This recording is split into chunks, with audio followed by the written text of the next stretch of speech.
Mod mode or member mode? Well, member mood, the way it's said. I like member mood. Um, all right, I think we'll just kind of fly by the seat of our pants on this one. But okay, topic of the day: ego in the workplace. Hello and welcome back to the Unemployable Life podcast, where we bring you on the job news and offer you unsolicited advice that you didn't know you needed or wanted. I am your host, Charlie, and I today am a little nervous because this is a very new, far away from me. How about you introduce yourself? Oh yeah, hi, I'm Colin. Most of the people here know me already, but let's see. Funny catch line: socialism forever. And today we are talking about ego in the workplace, the good stuff, the bad stuff, the nuanced stuff, the not so nuanced stuff. And we will probably inevitably cover a few of our stories and invite some other stories too if we happen to entice and be enticing. Colin, I have a very relevant story, very recent story today, and it's all about my ego. Okay. I learned a lot of lessons about myself today, and I admitted to my boss that I acted in poor character, and I felt better. Now, that's bold. I am by trade a machine operator, and I have been for a long time, and I'm very good at it. I have been for a long time because I've been doing it a long time. So when the quality of my work and the capacity of my knowledge is called into question by people who didn't come down from their ivory tower to question me about it directly, I get a little heated rather immediately. And I said, fuck this and fuck them. And I slammed the door, and I shit you not, the wall shook. And as I'm walking out, I'm just shouting, not shouting. I wasn't causing like that big of a scene, but I was definitely in a mood, and I was leaving. I didn't clock out, and I left for an hour and a half. I just drove around St. Petersburg, basically. And so I get back, and I have some lunch. So a little bit of time passed after I get back. And then I wander in, and I'm like in a good mood because I realized the entire reason they questioned my work capacity was because they don't know what I'm capable of, because they didn't take the time to know. I was attributing malice to what I should have been attributing to ignorance. And I took it as a personal blow, as a personal slight, and acted in a way that could have actually lost me my job. And honestly, had I encountered the specific person that made this call, he let's back up just a little bit, give you some more specific details. I'm running a difficult product on this machine, and I just got it figured out to where it's running great, getting no issues with it, quality's passing it, all this stuff. They tell me to stop it because something is leaking. One of the products is leaking. One of the pouches is leaking. Yeah. I said, no, it's not, because it wasn't. No one outside of quality, one person in quality, outside of him, no one outside of him came in, talked to me about this. And this guy is not my lead, yet they sent him to tell me to shut it down and wait for my boss to come in, insinuating to me they didn't trust me to do my job. They no longer had the trust in my skills to do this. Now I have to wait for dad to come home. And he's got the belt. I was immediately shaking. I was livid and insulted because my ego was bruised. Because for a moment, I thought my skills were called into question. Really, they just didn't have a clue what the fuck was going on the floor. And the moral of the story is that I have many, many stories that didn't end like that.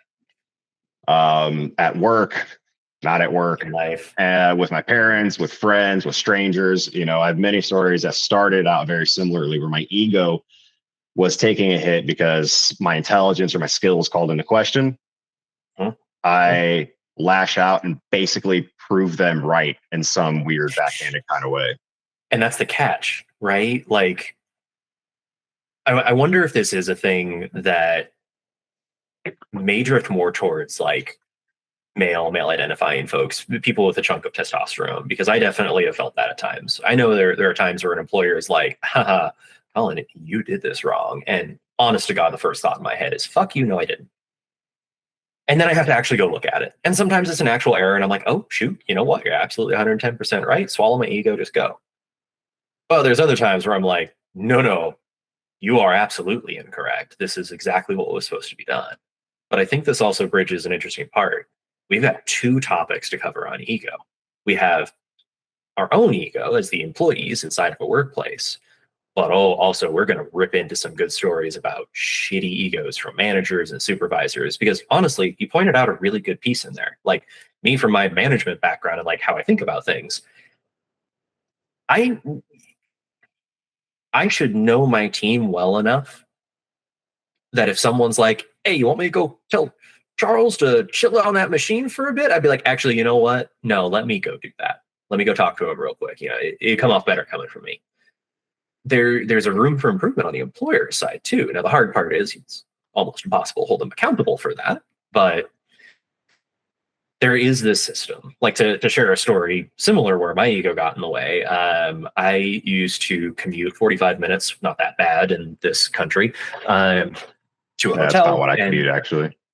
yeah, exactly. Like you're really lucky if you don't have to commute or if you have a short commute. But I would consistently show up about, initially it was like 10 to 13 minutes late for my shift. And that was definitely not cool of me. That was not cool for my other employees who had to leave, you know, like they were always a little salty. And I was like, That's quite unemployable of you, indeed, sir. indeed. It's almost like that's the name. But I had a good mentor at the time. I was very young. I was like 19, 20. And he pulled me aside and was like, look, you're going to get your ass fired if you keep this up. Like, do you like this job? And I was like, I actually love it. And he's like, okay, then you show up early. So like, you're smart, do some research, figure out the traffic patterns. And I did. And then I dialed it in where I was like, I wasn't always late, but every week there'd be one day where I was like 2 to 3 minutes late. I got grilled for it. So I got really productively frustrated and I would just park in the fucking parking lot 30 minutes early. And then I'd stroll in 5 minutes early, clock in, do the salute, get to work, do the hotel reservation badassery, do all this stuff. And it did dissolve a lot of tension. I remember it created that position where you make yourself slightly unassailable in the workplace. You know, someone wants to be like, oh, you're late all the time. Haven't been late for 3.5 months. Can't touch me. I had to eat that. And I remember after that chat with my mentor, I had to go sit in the car on my lunch break for 30 minutes and just let go of the stupid testosterone enhanced bullshit that was just like, fuck you. I was only 2 minutes late. I've improved. Why can't you acknowledge that? So let me get this straight. You, to prove a point, would show up a half hour early and wait to go clock in? Did I mishear Yes. you? Yep. That's what you would do. Yep. Is that a great employment thing? Did No, you watch Boy Meets World at all growing up? There was God, an yes, I episode did. where they were in, I believe, 7th grade, and they thought they were cheating by studying the answers for a test. That's what you did. Yes. You studied for the test. 110%. And you accidentally got all of the questions right. Yeah, exactly. And then, you know, Mr. Feeney's got to come in and be like, good job. And you're like, yeah. You know what? I wish I had a William Daniel in my life like that. Just come in and give me a gentle old man hand on the shoulder and just let me know that everything's going to be okay and that I can go out there and do good. Don't you mean do well, sir? No. Do good. Do good. Oh, my heart. The last you ever see of Mr. Feeney, man. All right, when we get to 50 people in this chat, we'll all do the Feeney call at the same time, and maybe we'll materialize him like some sort of demon that we summon, you know, but it's like a positive demon, you know? My dogs might actually lose their minds if I start Feeney calling around here. Chat says, Spy Guy's definitely gone through this. He's had to do similar things and has been the downfall of some of his jobs. Honorable Soul says, obsessively early, half an hour early, someplace if I have an appointment is my norm. Spy Guy also follows up with a fun one of some places that I've worked with. They would punish you for coming in early. What do you want from me?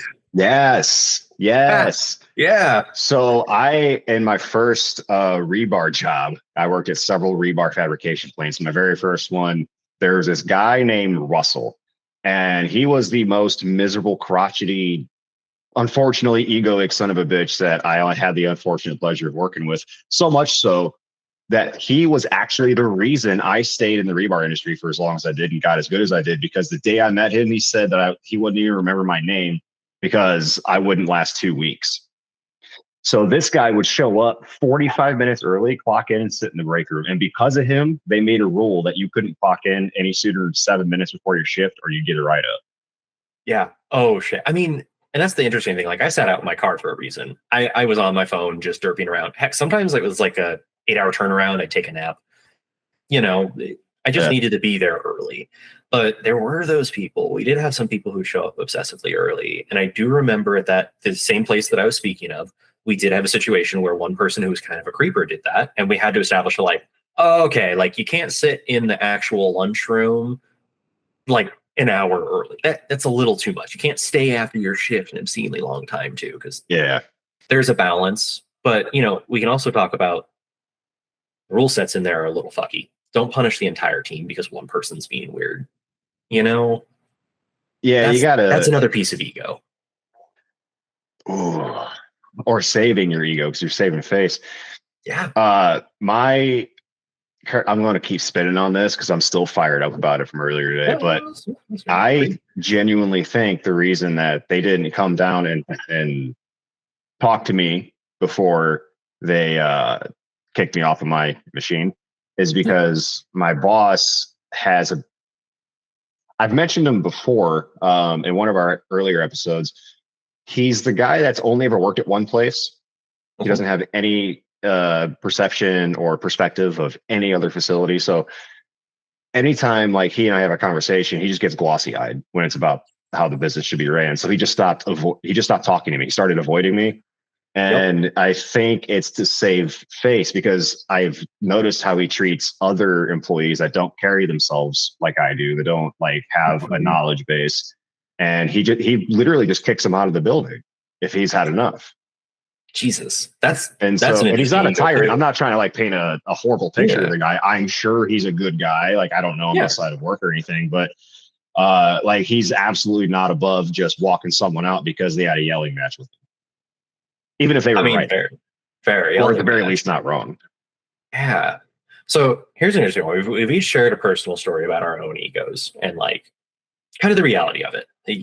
Acknowledging the fact that in the United States, we have very few workers' rights, we have very few protections. So I know of people, I have walked this fine line myself and almost been terminated for it, where I stand up for myself and say, no, you can't yell at me, boss. That is not appropriate. We are on the same team. And because we don't have those protections, it puts me at risk. So, my question to you now, what's an example of just really toxic ego in the workplace from like management, directors, ownership, like the untouchables, if you will? I mean, it's usually that sense of being untouchable. It's like an Yeah. air of it's that ivory tower feeling. It's that us versus them thing. It's their car is cleaner, that kind of thing. I'm really harkening back to my dirty factory days with that thought, but the inability to be wrong and the I felt inability the to anxiety accept not from that. Yeah. the Yeah. inability to accept other people's ideas as good ideas. Yeah. And Every single issue that I've ever had with a strong ego, which is usually a strong type A person, which I very much am not. I'm pretty go with the flow, just don't push yeah. me kind of person. And Yeah. type A's push me, man. They fucking push me and they push me. And they're always the worst ones to work with because they're like always hyper efficient and they're always fucking good at their job on some level and they always end up in upper management. I'm just like, dude, I just want to do a really good job, make good money, go home and know that I made a fucking difference. And you're over here like working 18 hours a day and making me look dumb. Wow.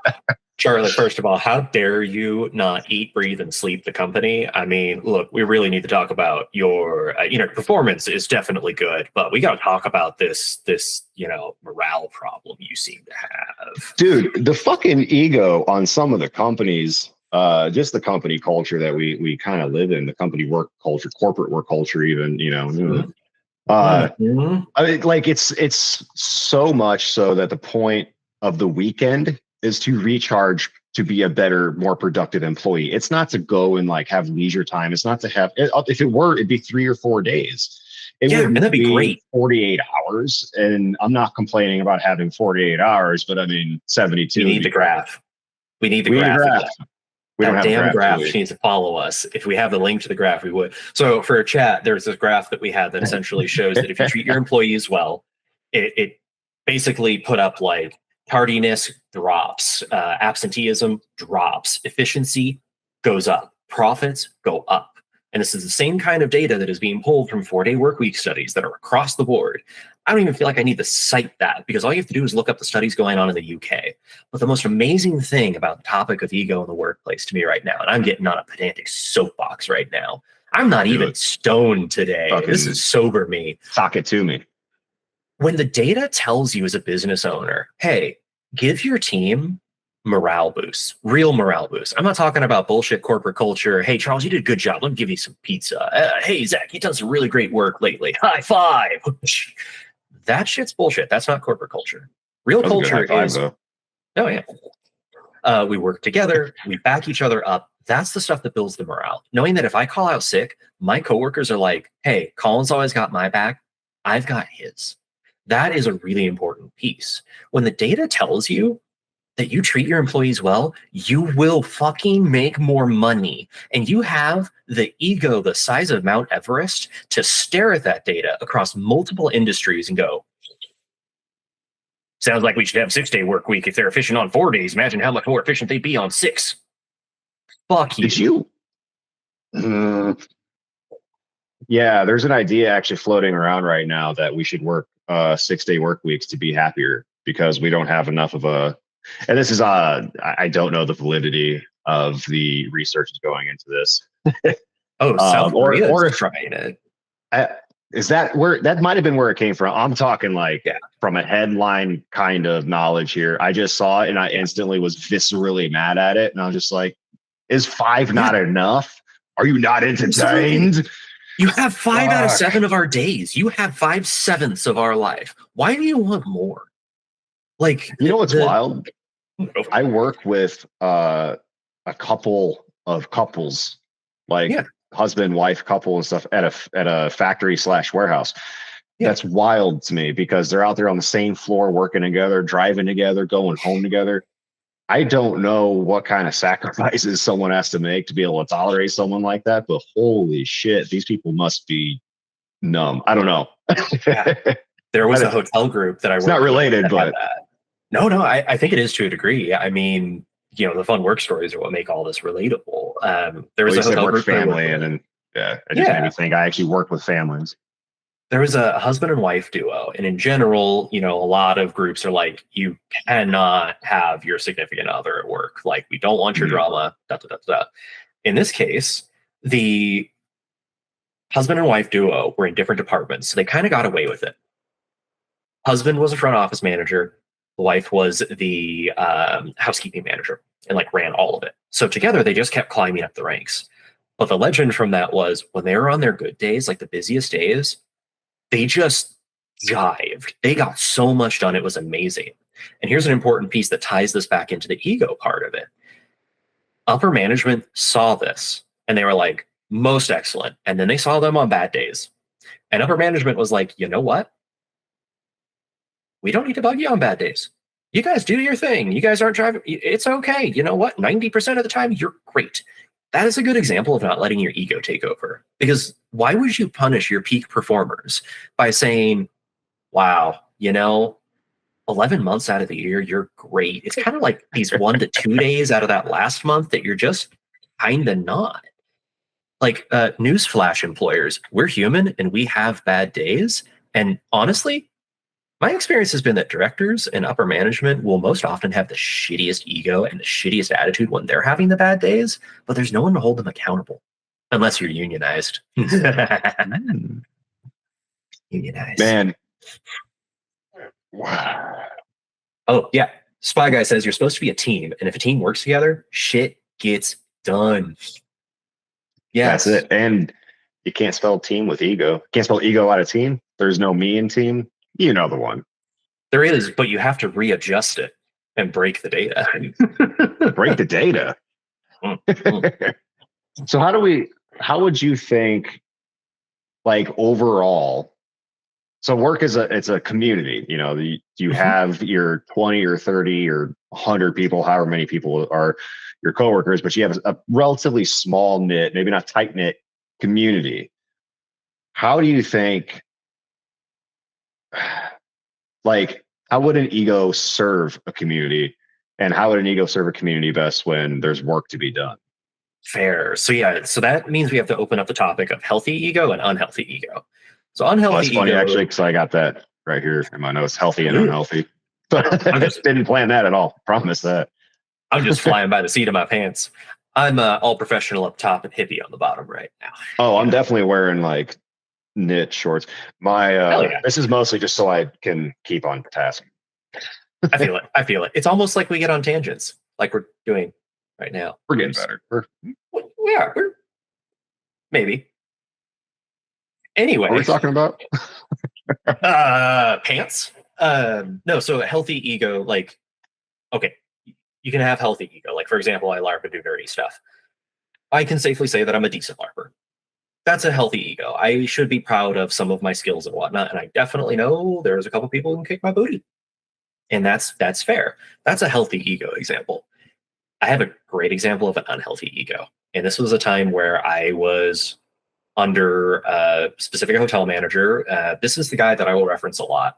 In many ways, he was a great man. But when it came to work, he was the old fashioned, like, so what? You worked 40 hours straight without sleep. That's what you signed up for. No, I'm not going to pay you a living wage. You got to earn that wage, just like I did. It's just that level of ego is bad. And I had to eat shit. This was one of the most important lessons I learned as a young manager, where, and this has changed in my current career in digital marketing, how I view data. I try not to make assumptions until I have as much data as possible. Because at the end of the day, if you make the assumption and you're incorrect, you end up like this. I had a situation where someone got checked into the wrong room. Now, if it was the same room type, not a big deal. Unfortunately, they got checked into a suite that a wedding couple was coming into. And if you've ever been in the hotel industry and someone checks into a giant room and they think that's what they paid for, and then you walk in and go, guest services, I'm so sorry to intrude, but unfortunately, this is actually someone else's room. I would have to move you to this much smaller room that doesn't have a view. That's a My sitcom apologies. episode. It's like a staple sitcom episode. Oh, absolutely. So, like, you can imagine in that situation, I got barraged by them. And I was like, I'm sorry, we're going to pay for dinner on town. Here is wine right now. Number one rule of hospitality: welcome them with booze. It just smooths the gears out. But yeah, no, so I was like, I need to figure out who did this. So I went down and I talked to this one front desk host, and he was like, oh no, I think it was so and so who did this. And I was like, oh my God, you're right. I saw him walking them up. Now, what I hadn't realized was that he wasn't the person who checked them in. The guy I was talking to, person A, was the person who checked them in incorrectly and gave person B the incorrect keys and told them where to go. I had it on camera. I didn't think to check the footage first. I just heard this person, and my ego was so fucking bruised after getting yelled at and having to eat crow that I remember when I finally came to the conclusion that this was going on, and my shitty mentor at the time, at least in this scenario, was being a shitty mentor. He was like, "You need to call him out on it. He used to be a manager. He knows better." So I didn't even do this in person. That is the worst part of this. Like, I'm borderline like tearing because I'm so embarrassed at this. I ripped this guy a new one in a text. Like, it was straight up a like, "You need to be better. Like, this mistake can never happen again." And afterwards, because he was like, I did not check him in. I swear it was person A. And I was like, I don't want to hear excuses. And I shut him down. I was a dillweed. I was a horrible human being. Young me was a dick. And then I went back and looked at the security camera footage and realized I was wrong. And that was the most humbling moment, because I had to step out of I had like a closet office. It was literally like 5 feet wide, but like 12 feet deep. And there were two of us crammed in it. Because despite the fact that we were running a hotel making a bunch of money, upper management was like, we can fit desks in there. We don't need that closet. It's an office. Yeah, it's like when So, oh, you go.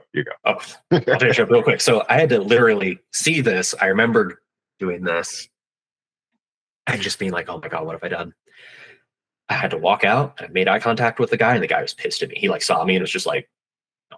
And went back to his computer, and I had to walk up and like hey man, you were right. I have no excuse. I'm really sorry I handled that way, and you are absolutely right to be upset with me. I'm. It will not happen again. My apologies. It's a good example of like how to own up to those shitty ego moments, and that we can build off of them. And I think a lot of managers these days don't understand that. They retail management. The missus works with retails right now. I don't want to name names, but let's call them Bic Sporting Goods.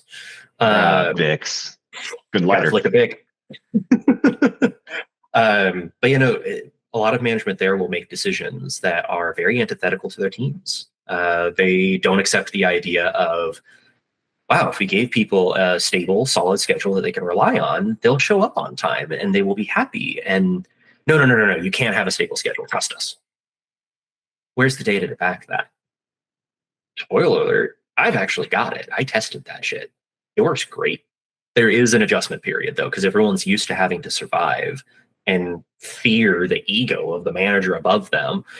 Please, sir, I would like one extra day off this week. Just another well, you bowl were of sick porridge, last sir. week. Yeah, yeah. And then you get the like, well, you were sick last week and you're really using a lot of your PTO. And it's like, yeah, it's almost that's what it's there for. Maybe if you didn't run a skeleton crew, it wouldn't be here. Anyway, healthy ego moment there of having to eat crow and learn the truth. So where do you think that came from then? Like you felt a visceral reaction to something that turned out to be true that you had actually done, and you swore up and down, almost like you lived that moment inside of another reality. And you came to this one the moment you watched the tape, and that was you. And you're like, no, no, no, that's not. This is a Mandela effect. Like this is now sure, but this isn't what happened. Yeah. Yeah.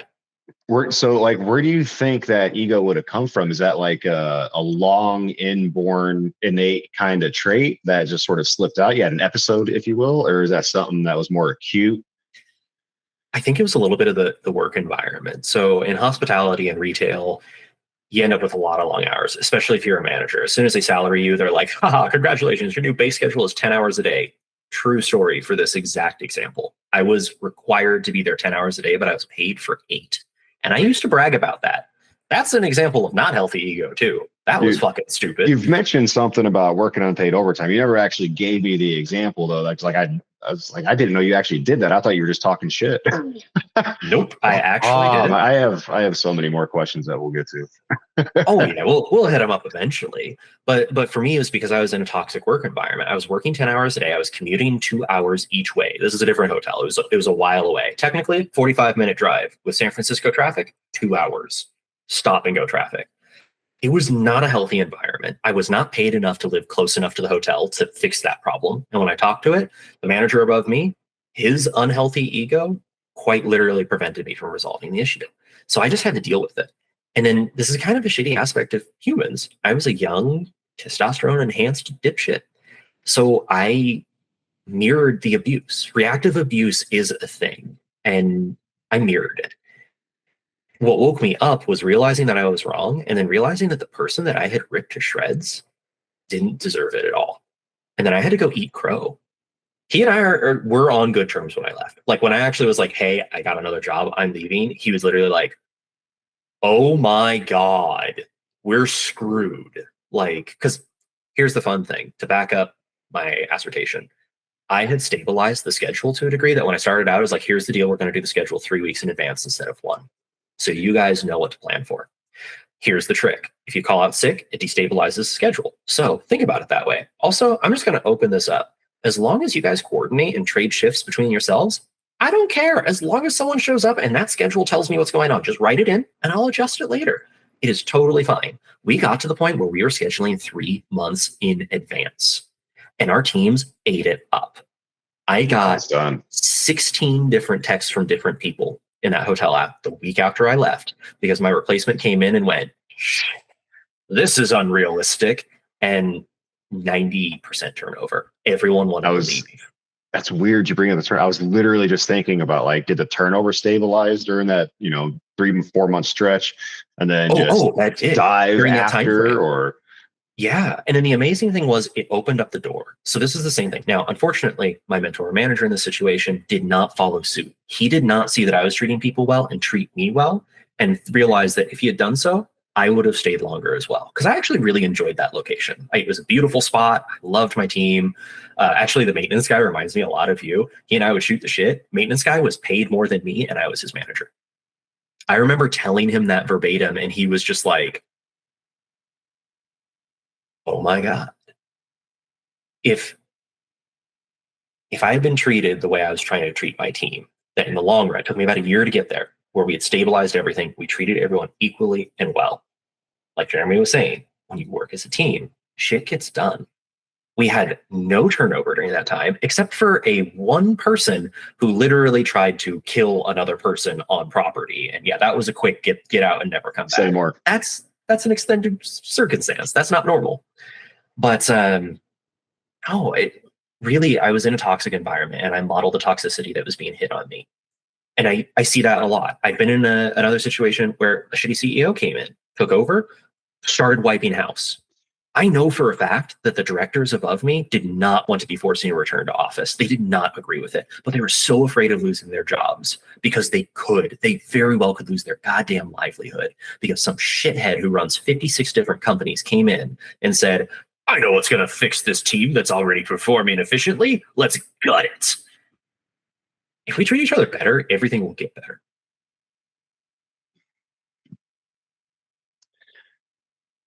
In one of our previous episodes, you mentioned something about somewhere along the way, once you've accumulated so much money, you start to vote red. Do Yeah. we think, and I'm bringing that up because that I was reminded of that. I was listening to a podcast a couple of days ago, and they were talking about how money can be isolating and all this stuff and how this and that. And then it got me thinking, I was like, I wonder if money kind of has a mind of its own, almost like it's got a drive or a will to power of its own.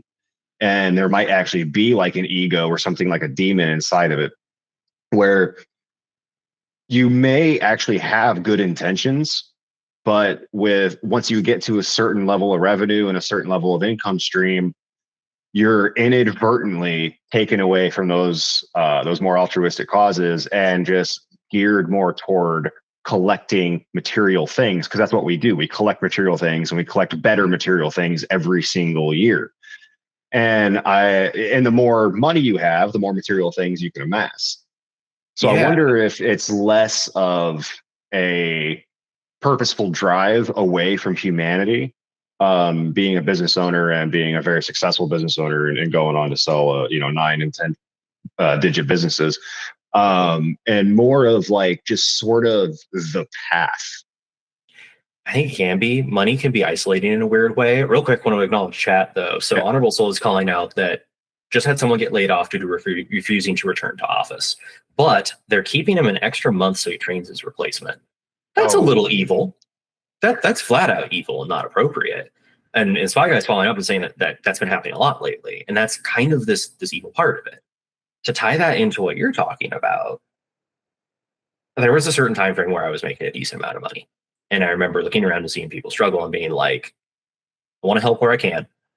But there was this little voice in me that was saying, like, you got yours and you're safe. So just protect your own. That is probably the most dangerous voice. And I think it overwhelms others. Because if you have so much money that you really don't need to panic or worry about things, it kind of opens you up to this weird place because our society has taught us that capitalism is everything. So if you have lots of money, you're doing it right. Well, Musk ain't exactly a great example of that. He's not exactly a moral paragon. He doesn't even support free speech like he claims. There's something to do with that isolation effect where you disconnect from the community because you don't necessarily perceive that you need the community anymore. Spy Guy agrees. Companies are just straight up becoming evil. No care for the employees anymore. It's all about the dollar. And that ties into this too. I mean, think about how egotistical and shitty you have to be as a human being to ruin someone's life. Because there are no protections here. You get fired, there's no guarantee that person can get back into their industry, especially in this economy, especially in this job market, especially with this election coming up. fuck! I forgot there's an election coming up. I'm Yeah, I not keep even logged joking. in I or totally whatever. forgot. Dude, I've done so well to remove myself from political news that I Yeah. completely forgot there was the last I heard was the, whole presidential transaction on the Dem side, all that. We don't need Oh to yeah. get into that. I don't But know. I'm political enough with work. I mean, we're politically adjacent. We will try to keep it as apolitical as possible. That's a fucking cesspool. I'm not really trying to swim in, you know what I'm saying? Already getting my toes Uh, wet. no, I feel it. But yeah, no, it's an interesting thing. I think our culture encourages this type of mindset to answer your original question. Our American culture teaches us that not might makes right, money makes right. So as a It's that result, green privilege. yeah, oh, that's a good way to put it. Fucking green privilege. The people up at the top who have that green privilege, they feel like they're gods among men. Meanwhile, let's use Musk as a great example. So let's pretend we're line employees and we are in charge of getting what it was at the Hyperloop on board. Mm. Uh, if we didn't deliver, we're done. If we deliver a contract and say, hey, we're going to build a transit system from point A to point B and it will be done by this time frame, it doesn't happen. Someone way above us is going to come down like the hand of God and be like, get the fuck out, you absolute failures. You clearly don't care about this company. Meanwhile, those at the top live off of these excuses. Musk literally has not been able to deliver a high speed rail alternative to California, even though he promised to do it. He's just saying He it might is, happen. he is one of the most optimistic people I think I've ever encountered. Not that I've met him, obviously I haven't, but ever encountered in media there, because his predictions for things like self-driving cars, really, he's been missing the mark every single year by about 10 years. And Yeah. maybe this year's the year, maybe next year's the year. I don't know, but eventually it's a bit like a doomsdayer. You know, you say it Mhm. often enough, you say it loud enough, eventually one day you're going to be right. Yeah. Oh, yeah, absolutely. And I see this obfuscation a lot because, okay, my job is digital marketing. My job is to make websites function, use the data to drive actionable insights to make people more money. It's a very cathartic job. I enjoy it greatly. I belong to the Church of Green Line, go up. That's as religious as I'm going to get in this podcast. These other people just exist in their own world. But here's another piece to add the scary onto it. In our current political structure and how everything works, the more money you have, the more you can actually politically lobby. More money is more powerful than individual votes right now. And that is a drastic problem with our republic. And it adds to that ego. You can just say the laws make it right now because you lobbied someone. When you have enough money, you can just make the laws. Exactly. And then who's to say you're wrong? Because the laws can't be wrong. Yeah, because my money can't be wrong. Absolutely. I've been raised to say that if I'm rich, I earned it all myself, even though I am definitely not, however many tens of thousands of times more productive than the individual line worker. There Yeah, are great co-ops in Spain, by the way. one of the things they don't teach you in school is that you don't get rich working; you get rich owning. Yeah, We're not a absolutely. labor economy anymore. We're a stakeholder economy. We're a shareholder economy. Yeah, We're basically a digit, like we're just trading numbers. That's all we're doing. Just trading well, numbers over some internet's yeah. webscape that no one really understands. Like, who knows what a Wi-Fi is? And it's just going over the internet. It's just going through our bodies and through the walls and through the birds and the trees and the beavers. And that is our money. All of our money is kind of dirty when you really think about it, in Oh, terms of like absolutely. just going through the rivers and the mountains, your Yeah. grandma, I like mean, it's going through all of us. the simple fact that America doesn't have a god, but it does have a deity and it's money. Because a little old granny could run out of money and be living on her family house that she has had since the Revolutionary War. And some nameless, soulless entity will show up and go, sorry, you don't have the money to be here anymore. Good luck. And kick her out on the street. And then turn around and sell the house for a massive profit. That's disgusting. And like, candidly, this is why I always bring this up when we're doing this. We as a society need to start being better about this. It is absolutely fucking terrifying to stand up for yourself, but it gets significantly better, but still difficult to do when you unionize and you work together, because there's only so many of those people at the top because they want to accumulate as much as possible. The rest of us know that it's all about sharing. A healthy economy has a very healthy churn of money. The problem is that a lot of this money is locked up in greedy bastards' places. No one needs more than 1 to 2 houses.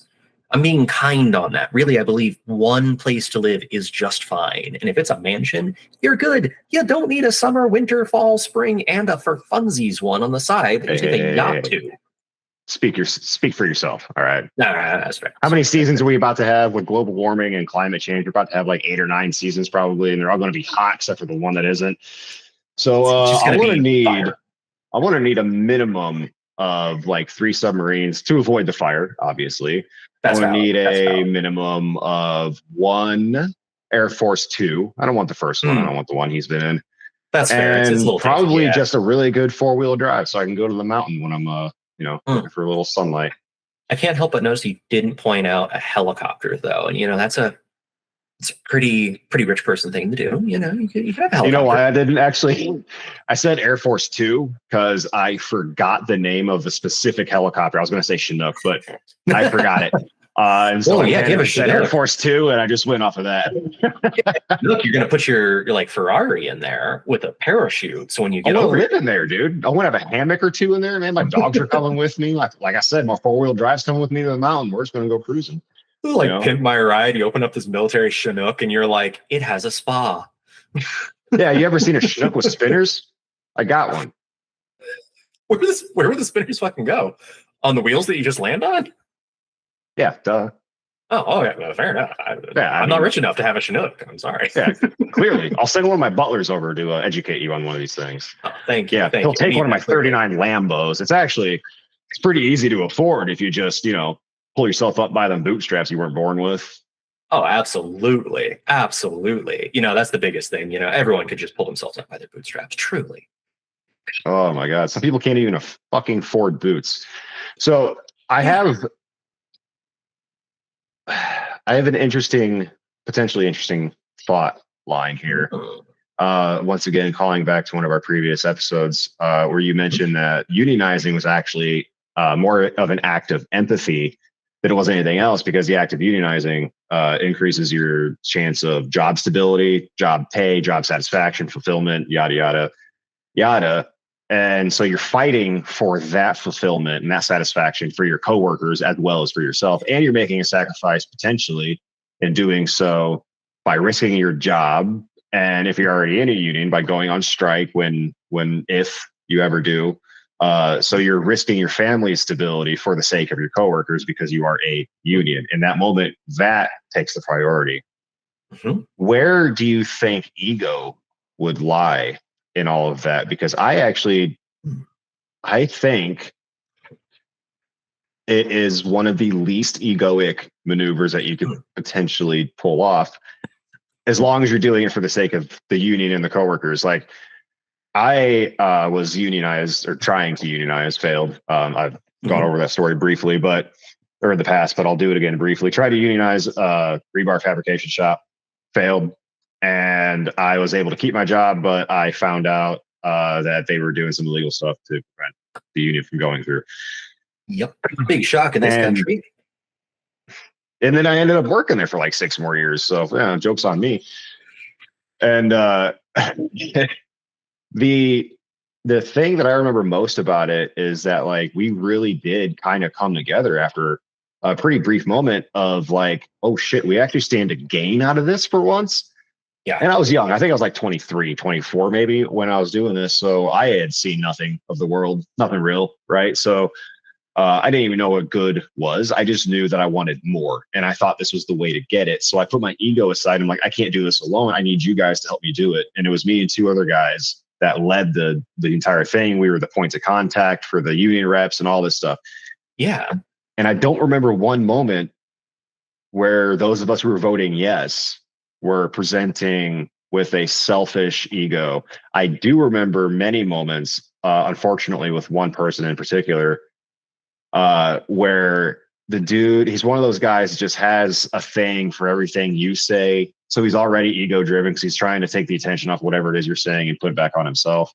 Yeah. And so, of course, he had all of these things and all these opinions about unions and all these facts that whatever. And so he became a bit of a corporate man. Yeah. But he was a very just ego driven person. And I didn't sense that, like I said, from anyone that I was colluding with, if you will. So I was wondering if, like, you saw a place for empathy and ego where they could overlap like a Venn diagram if there was an opportunity for that. I think in the healthy ego concept, yeah.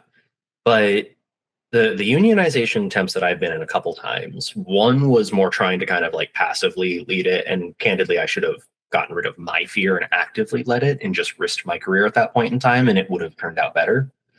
Actually, in all examples, I probably should have taken more ownership and pushed. But that can also be said for most of the people. The toxic ego folk were kind of naturally weeded out because there's not a whole heck of a lot of them, really, unless you're in a really bad place. There's always the exception that proves the rule, like hashtag disclaimer. But shitty egos do not necessarily imply empathy and the willing to work with others, or the willingness to work with others. And that's an interesting piece. And I think there's this really interesting piece that was going around of you ever watch The Walking Dead, or you at least know of it, right? Yeah, I watched first. I think I stopped about the same time everyone else did. I actually watched all of season 8 and then just kind of stopped caring. Yeah. So early on in The Walking Dead, the really shitty groups are the ones that are doing the best. And that is a common short-term thing in human psychology, because in the short term, people who are greedy and selfish can very quickly acquire resources and supplies at the cost of others. And then that gives them in a position of power over the other folks around them. When Glenn died, no, don't do that. Don't do that to me. That was the season I stopped watching. Yeah. I mean, he was kind of the best character. But anyway, the short-term piece is that they're able to hoard their resources and then use those resources, like we see in our current economy, to wield power over others, regardless of if it's good. And if they have already made their entire career by bleeding and cheating other people, they're not going to be great people. But in the long run, cooperative societies thrive longer and do better. And that is, in general, a statistical fact. Because if I'm struggling and you're not, you help me out. Later on down the line, you're struggling, I help you out. We've both uplifted each other, and now we can move forward at full strength. But if I'm struggling and you take everything from me, I'm done. I'm gone. Now what? You lost an entire, as shitty as it sounds, you lost an entire resource at a statistical level, but at a more important level, you lost the human being. We need to start working together. We need to not be afraid. And that's why we're doing this podcast. So, like, to chat here, like, our goal is to talk about the shit that people don't feel comfortable talking about. And this is a lot of it. Like, you guys in the chat are already talking about things that you identify with, you see, and like, we're all on the same page here. We're not that different. Our goal is we want to get out there to as many people as possible. In fact, next week, I think what we'd love to do, if I can get this system working, is that we can actually do audio interviews. So I'd love to actually have some of the people who are here share some of their stories so that we can hear from the community and not just us two talking Muppets. I like to think we're pretty cute, but you know. We're pretty cute. We say some fun words and we put some syllables together that are attractive occasionally, and that's really about it. It's more about the other people. We just talk about ourselves right now because that's all we have to talk about. This and some Reddit threads. Yeah. Well, and the data and just knowing from what we're observing, everyone wants this change. Oh, heck yeah. Spy Guy's in. Spy Guy's got a good one. I know that for a fact. Because real quick on the note of ego, Governor Hochul just shut down 1,000 different CBD places because she changed the laws and made Delta you were telling me about that on Tuesday. Mm-hmm. Yeah. And now here's the interesting part to me. In a moral society, if you have to shut down a business because they're doing something illegal, I do believe that the moral society would look at the employees and say, this isn't your fault. We're going to pay for your existence. Like, we're going to match your current salary until you find something else. Instead of just going, sorry that you guys fucked up because we changed the rules. Good luck figuring it out.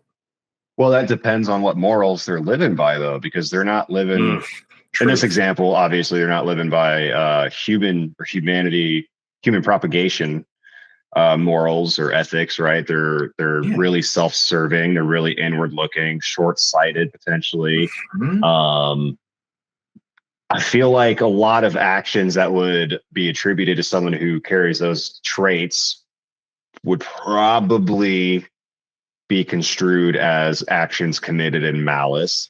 So now you're injecting something that's actively harmful into your moral system. Yeah. Whereas the rest of us are out here just like trying to pay our bills and make sure our neighbor isn't like dying in their driveway or something. I say that specifically because my neighbor across the street a couple of days ago in the Florida heat, she's in Oh her God. 70s, I believe, was in the front yard, Hold on, just real like, quick. Well, real quick. It looks like OBS disconnected, and now we're back. We're good. and and she's like laying on the ground kind of and like sitting with her arm up in a lawn chair and just like this, clearly sweating. And I pull in from work and I sort of watch for a second. I was like, oh my God, am I going to do CPR real quick? And then she moved and I went inside. She was good. Oh, yep. Oh, hold on, real quick. I'm making sure that the chat's catching up because it looks like it disconnected pretty hard. Waiting for the stream to catch up. Insert technical difficulties here. Worry about. Luckily, I Ah, take notes so I don't lose thank my God. track. Thank We left off with the moral differences between corporations and humanity. Where we were talking about is it inherently evil to have a different set of morals? And I know this isn't necessarily ego related, but we'll circle back to it. I'm sure we'll connect it. And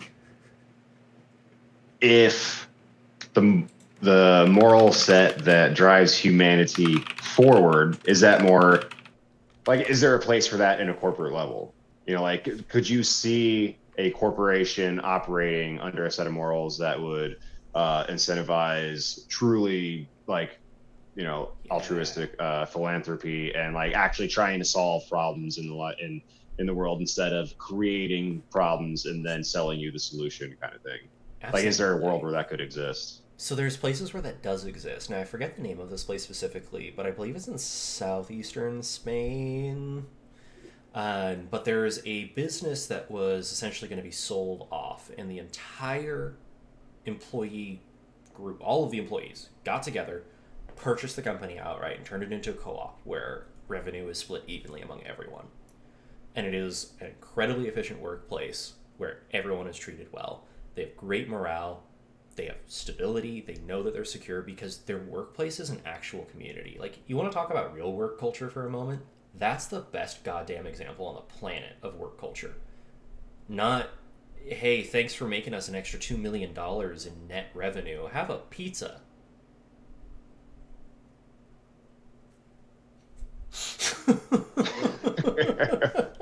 I do like pizza though. Like, I'm not going to say no, you you, know? hear me out. I would bring pizza in. Like, assume we're all working, it's been a rough week, and I bring him in pizza, and I'm like, hey, surprise, pizza. And hey, for the gluten-free people, I got gluten-free pizza.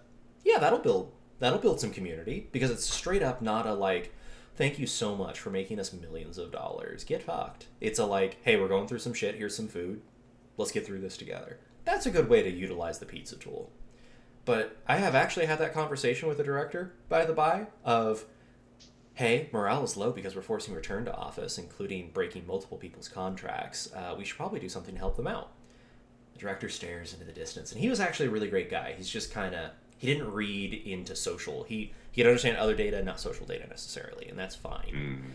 I remember he's like, what if? That's And I was accurate. like, please don't say pizza. Pizza is not an option. And he straight up was like, why? We just have it delivered to their house or something. Like, isn't that? I was like, no, that is an incredibly offensive thing. In fact, I will message someone and verify that for you right now. Pinged the person. That person was like, you're fucking kidding me, right? And I was like, screenshot, send. That's why we're not doing pizza. Pizza does not make up for return to office and the threat of losing your job. Pizza is a snack. I'll admit your methods of communication and getting that idea across are a little crude, but they sound effective. And Right? Hey, at a certain sometimes, point, baseball of context, just right to the face. yeah, you know, when in doubt, get a bigger hammer. That's what I always say. Yeah, exactly. Screw hammers are great. Yeah, you ever hammered in a screw? Yeah. Actually, yeah. I was 13, Uh, okay? My Yeah, dad how'd that wasn't bike ramp around. turn out for you? Not great. Not great. I also planted poison oak on my porch once. That was fun. Because it was pretty. Yeah, yeah. I was like, my mom was like, God, we need something beautiful for this entrance. And I was like, oh, there's this beautiful woody, like red leafed vine in the forest. Let me go get it. You know, it is pretty Stepdad. though. That's the Stepdad thing. came back to us just being like, isn't it pretty? Yeah, that should have been the first time you learn a lesson that pretty things they will hurt you. Yeah. Spy Guy Everything says costs something. he has also done this a lot harder than we think. And Honorable Soul is sharing a story. One of his favorites is lead getting tagged on performance review for not making work fun. He asked the head of the department, okay, can we do like a surprise extra day off or give everyone a bonus or something? The answer, obviously no, but he has to figure out now how to make work fun. Good luck. So we have to figure out how to make the actual work fun. I think he just needs to read more Mark Twain, no? Yeah. Hey, I Like, mean, Tom Sawyer was a pretty good guy like that. He's just like, hey, Huck, you look bored. right? It's fun. Want to paint a fence? I got a bridge to sell you. Uh, coastal property in Wyoming, you die for. Absolutely. God, no. I don't know. I think bringing everything back to the ego topic and like having this healthy ego in the workplace, it's entirely possible. It's just right now we're in a world where most everyone we can think of has a story about some shitter. And for some reason, we're still rewarding these people in society. That's the worst part. So those people who are in the roles who have these shitty egos are perceiving that they're being rewarded for doing good work. You're not doing good work. Like, newsflash, you're not doing good work if you are laying off people and ruining their lives to save profit for someone who has so much goddamn money that they could retire tomorrow and not work another day in their life, or their kids' lives, or their kids' kids' life. Money's not that fucking important. Well, that's more of that materialistic drive. That's why I was saying earlier is like, I wonder if money itself has an ego. I wonder if, they say that things you own you, which is why I own almost nothing.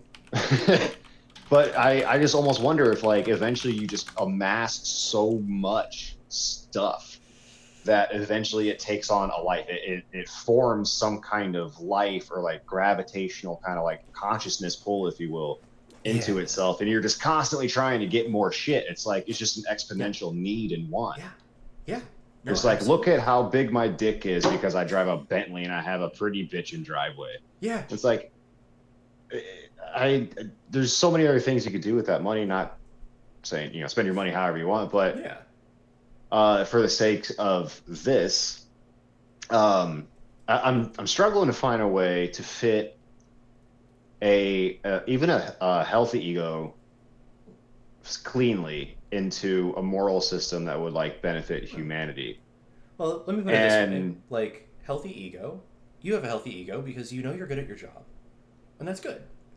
The unhealthy ego is that side of you that bubbles up, right? That wants to fisticuff and fight. But also, your manager has a little bit of an unhealthy situation there that needs to. He could convey this in a better way. Or she. I shouldn't assume gender in this case, or they. Definitely he.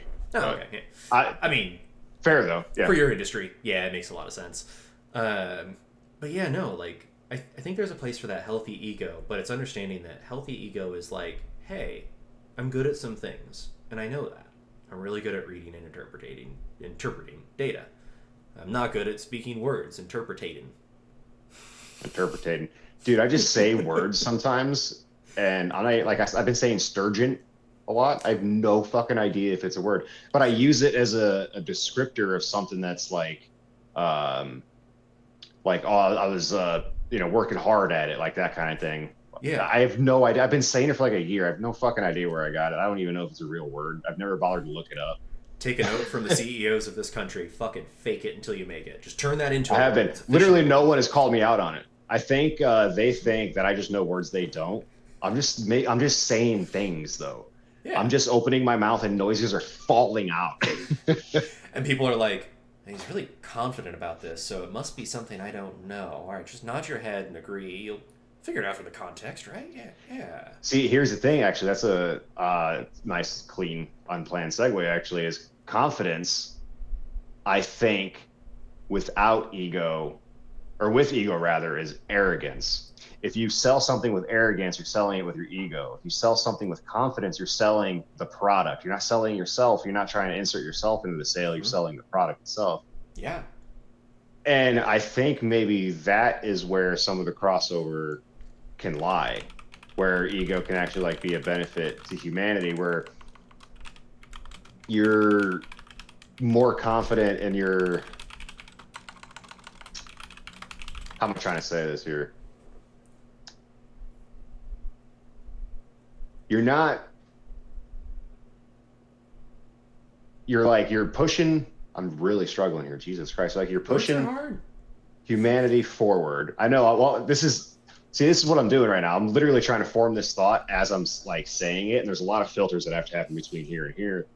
And I'm trying to make connections here because I know there's a point that I'm trying to reach here. So just bear with me. In order to have a moral system that could work in the corporate world, but also push humanity forward, I think ego can be helpful, but I think it needs to be such a small part, it's almost non-existent. I say that, I think, because in my own life, my life got so much easier the second I realized everything I did was ego driven. Everything from driving and traffic and getting mad at the guy ahead of me, everything from standing in line and getting mad at the guy ahead of me, everything from standing in line at the ATM and getting mad at the guy. I was a very impatient person when I was younger.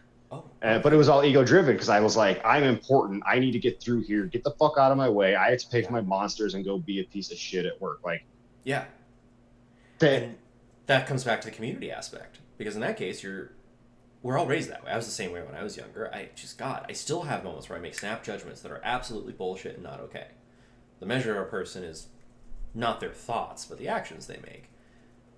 The more we realize that we're part of that community, the other person's just as important as you. Changes everything. Oh, the thoughts don't make the man, the actions do. Yeah, well, that's a way better way to put it. Absolutely. Also, real quick, again, I put words, I put syllables in attractive sequences. That's all I do. Yeah.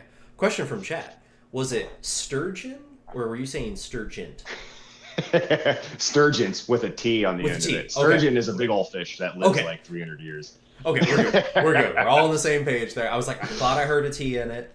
Yeah, there was a T. Best thing is the one person who actually like kind of called me out on it was my current boss, my immediate report, and he asked the same thing. He's like, because I used to live in Wisconsin and he gives me shit for it all the time, and he's like, sturgeon, they good eating?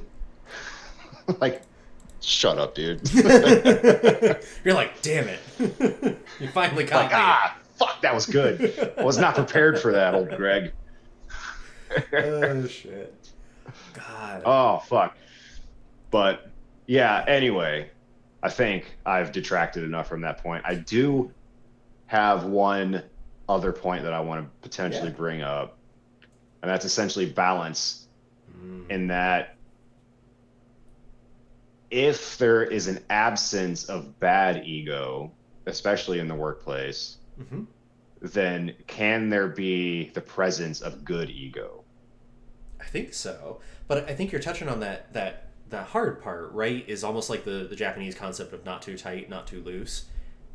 Good ego, when done right, it'll be like it's not there at all. It shouldn't feel like ego. It's just, like you said, it's appropriate levels of confidence in what you do. And that is not what we see from our leadership most of the time.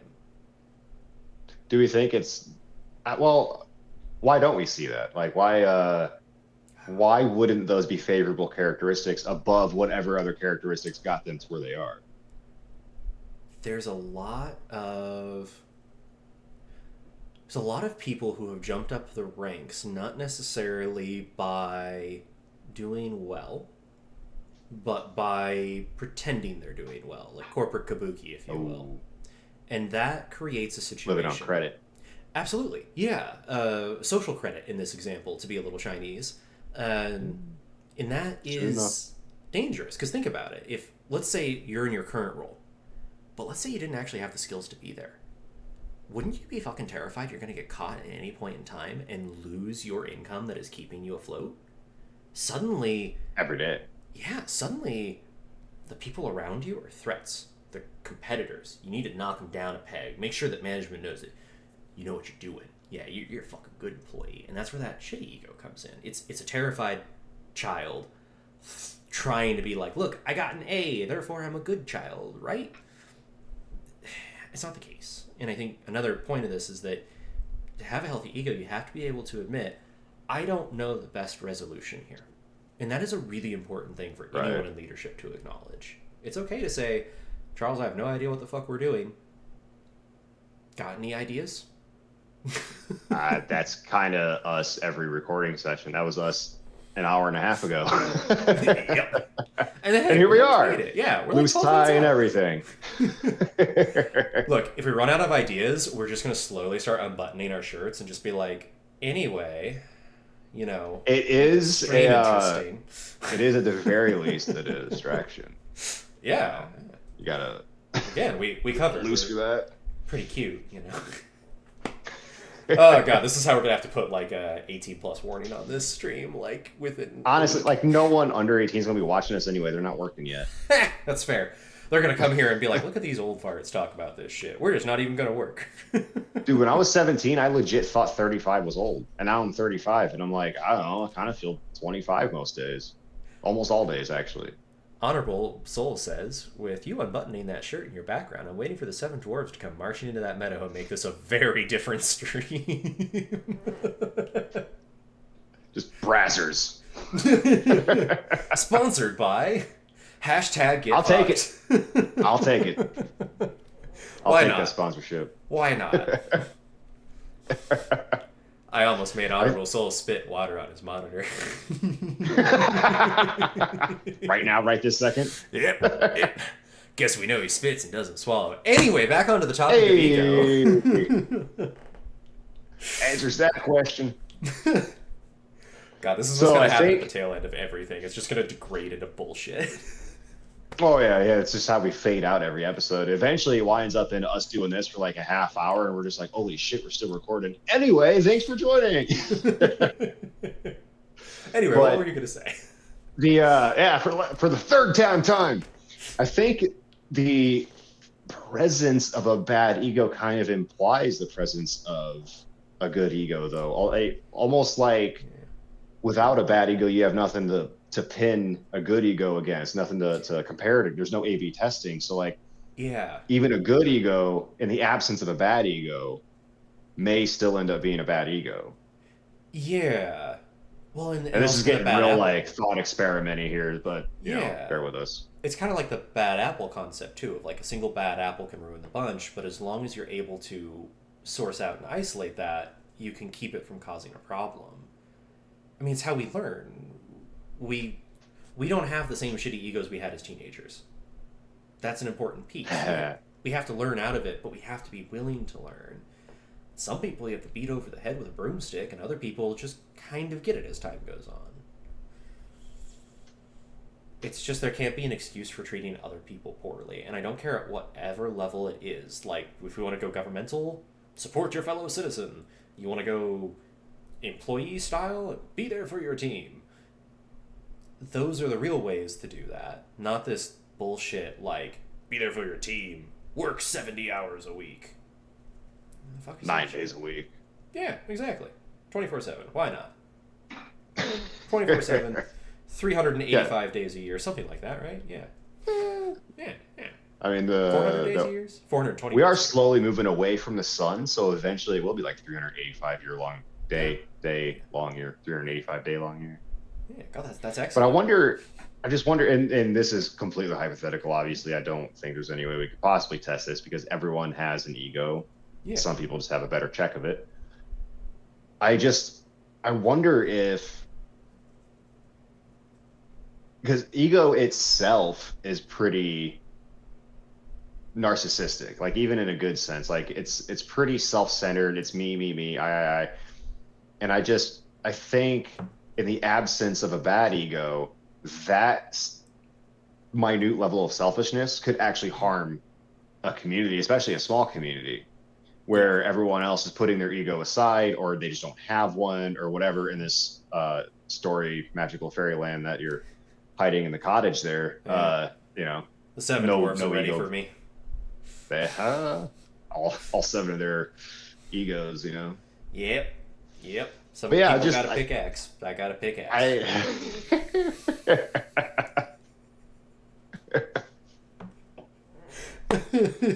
Hi ho, hi ho. I think They actually wrote that song about you, I hear. Yeah, it's true. Actually, it runs in my family. Second generation hoe, proud to be here.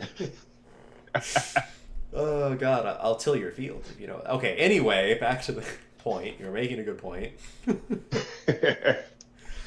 Yeah, it's just a fun thought experiment. I think about things like these on my commute. You know, I got a 45-ish minute commute. Yeah. And I tend to get lost in some of these thoughts where I'm just like, fuck, like if there was a possibility that we could live sans selfishness, but then one person shows an iota of selfishness. Yeah. That almost makes nothing else really matter, or everything else matter not at all. That's a weird, clunky way to say it, but No, I get what you're getting at, because honestly, that's our ecosystem right now. Is, if you think about it, everyone in the chat, ourselves included, and most everyone we can talk to, we all grew up on the American promise, the American dream, rather, of that you can set your mind and achieve almost anything. That is not the case anymore. That is what creates this existential crisis that drove us to create this frickin' talk show. And it's because there are those pissy, shitty egos that are super selfish, don't care about other humans, and all they care about is themselves. And the rest of us are kind of sitting there like, well, we don't want to stir the boat and be rude. Might hurt me more than it helps me. I adore my mother. She has always been that person of like, but you've got it good where you're at. Maybe you shouldn't go for that job that pays you more. That's kind of to your point. Like, we're in that kind of ecosystem now. But if all of the people who have healthy egos band together against Musk, I mean, people with bad egos, then... Hey, Bezos is out there too doing stuff, probably. Oh, God, yes. Him and his little, like, Russian nesting doll yachts. If we start to stand up to him, we can actually make a difference. And that's what we need to start doing. And it really needs to be the people who actually care about society. We're back ass words right now, as my grandfather would have said, where the people who don't care about society are trying to run everything, and it's horrible. But if we get people who do care about it, if we take away maybe the financial benefits that they get from it, like being bribed legally, then theoretically we get rid of those people from leadership. If a CEO was paid the average rate of their entire company, how much do you think that would change the ecosystem of a workplace? It'd be unrecognizable. Yeah, I can't even fucking imagine. What? Why would we even? So to start with making a more equal workplace, I didn't know if I should use the word equitable there, so I'm just going to say equal. Yeah. Lowering CEO salaries is a very good place to start. This is not a salary episode, I promise. No, we'll get there. We only got 4 minutes left, so So that is what even is time? It's relative. Human creation. That is, it might be gravity though. It might be just space and time compressing against itself, and that is why we're stuck on Earth and we can't jump more than 7 inches. I'm not high enough for that. Neither am I. This is sober. I mean, I got a beer and a half in me. Give me some credit, Oh, fair. Apologies.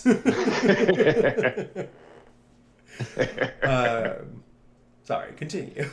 I forgot what I was even going on about, man. But unrecognizable ecosystem.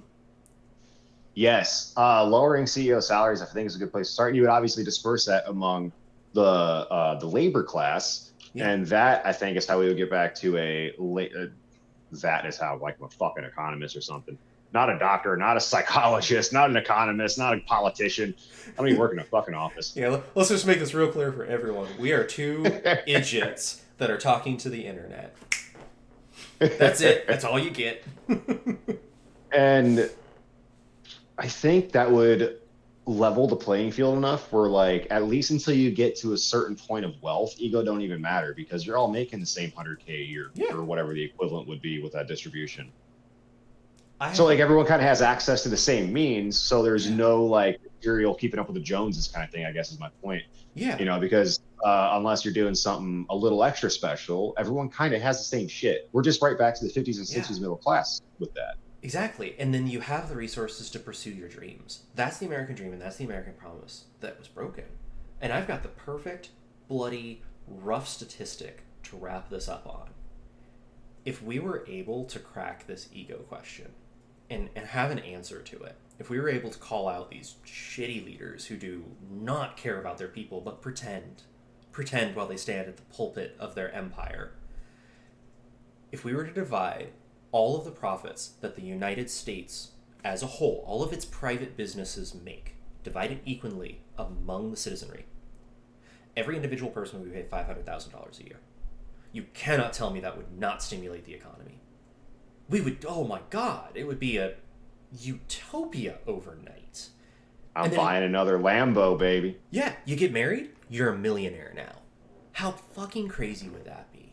And that's kind of it. And then you're going to get opponents, and I know we're not going to get off on much of a tangent, but you'll get opponents saying that, well, then $1 million is only going to be worth $1. It's like, it doesn't have to be. Yeah. What if we still believe like our gold or our money's not backed by gold anymore? We just believe it's worth something, so it's worth something. That's literally it. It's make believe. It's fucking monopoly money. It's insanity. If we can believe in a guy in the sky running our lives, at least one, we can believe on that money can have a static value to it. The fact that we believe this crock that inflation is just always going to be a thing, no, it just means we don't know how to control our ecosystem. Speaking of inflation, I stopped at Dunkin' today. Oh no. Yeah. Where is this going? And I get the same thing every time I stop there in the morning on my way to work. It's $7.99 every single time. Today it was $8.21. And I was like, that's got to be about 3%. I did the math real quick while waiting in the line, and it was 2.7%. And I was like, there it is. There it is. Damn. It was the first time I actually like felt inflation on a micro level. Yeah. On a very I felt it, man. Like it was like I was because coffee tasted all right. We have to worry about it these days. The previous generations did not, because the money was there to absorb that. Maybe next week we can talk about inflation and all that bullshit we're putting up with. How it affects workers' wages. Boom. That's how we figure out what we're going to talk about. Yeah, pretty much. We have 0 meetings about that in advance. Yeah, we're straight unemployable in this house. So what do we say? We wrap it up here, huh? Yeah, let's do it. I think all that's right. a good spot. Thank you for watching the first ever Twitch stream. I'm not going to lie. I had to just switch over to the Google tab for a while because it just got real trippy watching me 4 seconds in the past, man. Yep. So breaks your brain. So we appreciate it if you would go ahead and follow us and like us and leave us all of the ratings and reviews on the things. We would much appreciate it. It is free for you. It means the world to us. You know the deal. And we want to get out to more people. And we will be on next week, right? Absolutely. Same time. Are we doing Thursdays or are we doing Tuesdays? How are we doing this? We'll figure that out. We could do both. I don't have that much time yet. No, that's that kind fair. of time yet. Okay. Well, when we get to partner, then we'll go that way. That's right. Thank you, folks. We'll see you next week. Bye, y'all.